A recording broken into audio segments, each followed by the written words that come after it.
여러분, 제가 미백 관리만 14년째 하고 있다고 말씀드렸잖아요. 과거 저는 톤도 지금보다 두세 톤 어두웠고 여드름 흉터나 잡티도 무척 많았는데요. 지금은 훨씬 톤도 밝고 흉터나 색소도 거의 없습니다. 그래서인지 저희 병원에 색소 고민으로 찾아주시는 환자분들이 되게 많은데요. 근데 기미치료 상담을 받다 보면 환자분들이 거의 무조건 하시는 4가지 오해 있다는 거 알고 계실까요? 이걸 모르면 1년 만에 치료할 걸 3년, 많으면 5년이 돼도 치료가 어려울 수도 있는데요. 오늘은 14년째 미백 관리하는 의사의 관점에서 기미치료와 관련된 오해들을 하나씩 풀어드리려 합니다. 오늘 영상 끝까지 보시면 기미치료에 남들보다 2배 빠르게 하실 수 있을 거라고 생각합니다. 안녕하세요. 미백의 진심인 의사 김태은입니다. 오늘은 기미치료에 대해 심도 있는 이야기를 하려고 합니다. 이전에 피부 미용의 최대 난제 중 하나가 기미라고 설명드렸는데요. 그러다 보니 저도 특히 기미에 대해 자주 얘기하고 환자분들도 역시 많은 질문을 하십니다. 환자분께서 가진 기미치료 오해. 첫 번째는 기미 레이저 10번 받았는데 효과가 왜 없을까요?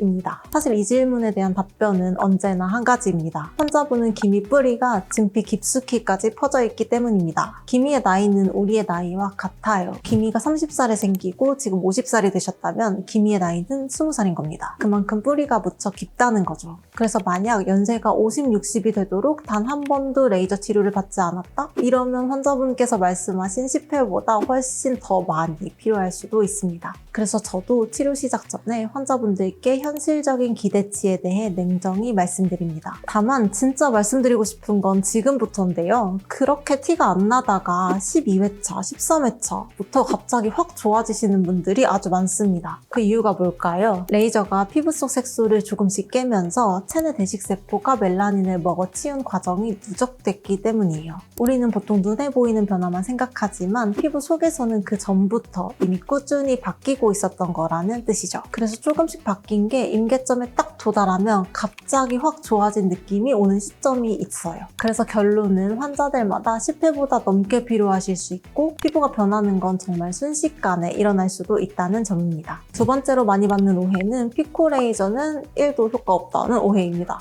이건 그냥 오해를 넘어서 그냥 잘못된 말입니다. 만약 효과가 하나도 없다 그러면 의사들이 먼저 장비를 팔아버리지 않을까 싶은데요. 어떤 의사가 클레임 들으려고 효과 없는 장비를 쓰겠어요. 피코 레이저는 보통 병원마다 한 대는 무조건 있을 정도로 기미 치료의 사실상 스탠다드입니다. 선생님, 그럼 환자분들이 왜 그렇게 오해할까요? 사실 이게 첫 번째 질문의 연장선인데요. 이게 누적이 어느 정도 돼야 제대로 된 효과가 발생합니다. 피부 겉은 아직 잘 모르겠더라도 피부 안에서는 서서히 색소가 사라지고 있는 거거든요. 그래서 어느 정도는 꾸준히 받으셔야 합니다. 띄엄띄엄 오시거나 중간에 치료를 그만두시면 당연히 변화를 체감하실 수가 없고요. 또 몇 가지 생각해 볼 부분들이 있는데요. 사실 저는 기미 치료에 있어서 환자분들 일상도 굉장히 중요하게 살핍니다. 기미는 크게 자외선, 식습관, 수면 습관, 호르몬, 스트레스의 영향도 많이 받습니다. 왜냐면 기미의 주성분 멜라닌은 사실 우리 몸을 방어하기 위한 물질이거든요. 그래서 외부에 장시간 계시거나 밤낮이 바뀐 생활을 하시거나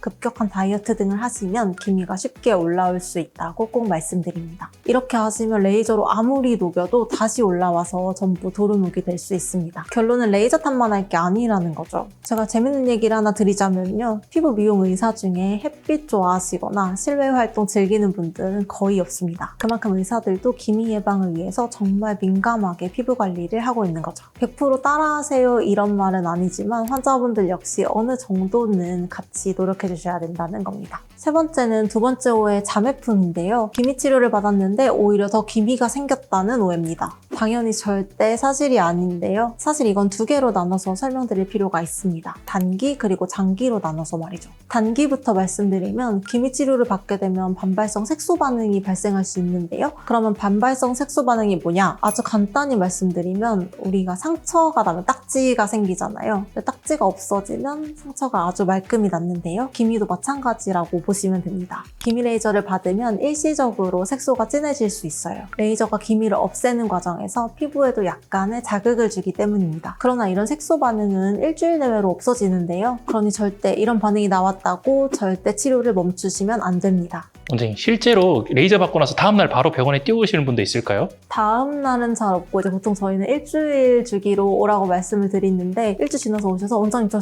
너무 짙어진 것 같아요 이러시는 분들은 있어요가 아니라 진짜 많으세요. 그러면 이제 잘 설명을 드리고 오히려 저는 지금 이럴 때 더 건드리면 안 되고 집에서도 더 조심해 주셔야 한다. 없어지기 전에 이렇게 되는 경우가 많다. 이렇게 말씀드리고 있습니다. 장기적 관점 오해는 보통 다음과 같은데요. 기미 치료를 받고 3년 뒤에 기미가 또 생겼다는 논리인데요. 여러분 병원을 나가셔서 햇빛을 맞는 순간부터 기미는 다시 생기기 시작합니다. 그래서 3년이면 사실 정말 긴 시간인데요. 당연히 그 사이에 색소 치료를 안 받으시면 기미가 다시 많이 생길 수밖에 없습니다. 그래서 꾸준히 레이저 관리를 받거나 외출을 최대한 피하시는 것이 좋습니다. 이렇게 실제로 물어보시는 분도 많을까요? 사실 저는 여기는 개원한 지 얼마 안 돼서 그렇지만 다른 데서 치료를 받았는데 몇 년 있으니까 다시 올라왔다 이렇게 말씀하시는 분들은 생각보다 흔하세요. 그거는 당연한 거다. 이번에 다 없애드리면 다시 생긴다. 평생 관리하셔야 되는 거다. 이렇게 말씀드리고 있죠. 네 번째 오해는 기미 치료는 병원에서 하는 걸로 충분하다는 오해입니다. 병원에서 받는 기미 치료 분명히 아주 효과가 있습니다. 하지만 여러분, 피부는 일상 관리가 가장 중요합니다. 기미를 빨리 치료하고 싶으시면 냉정히 스스로를 돌아봐야 하는데요. 혹시 만약 골프를 자주 치신다거나 등산을 자주 가거나 여행을 자주 가시나요? 취미와 휴식은 당연히 존중하지만 깨끗한 미백도 같이 유지하고 싶으시다면 당연히 남들보다 피부 관리를 2배 이상 노력해야 합니다. 또 아까 말씀드린 대로 만약 스트레스가 많으시다면 쌓아두지 말고 자주 푸시고 잠도 일찍 주무셔야 하고 기미는 우리 몸이 스스로를 방어하다 만들어진 멜라닌의 침착이라는 점 절대 잊으시면 안 됩니다. 오늘의 결론입니다. 물론 환자분들께서 많이 답답해하시니 이렇게 오해를 하셨을 건데요. 사실 저는 이 마음 다 이해합니다. 저도 색소 때문에 엄청 힘들어했으니까요. 하지만 꼭 말씀드리고 싶은 건 꾸준한 생활습관 관리 그리고 치료의 누적이 함께 가야 결과가 빨리 나옵니다. 14년 동안 스스로 미백 관리를 하면서 또 진료실에서도 환자분들도 정말 많이 변화시켰는데요. 또 환자와 의사 서로를 믿으면서 가는 것이 중요합니다. 오늘 제가 말씀드린 내용들 듣고 생각을 바꾸시면 여러분도 금방 기미 극복하실 수 있습니다. 오늘 영상이 좋았다면 좋아요, 구독, 알림 설정 부탁드리고요. 혹시 기미 치료 관련해서 더 궁금한 내용 있으시면 아래 댓글로 부탁드리겠습니다. 이상 미백의 진심인 의사 닥터 닥가이비 김태은이었습니다.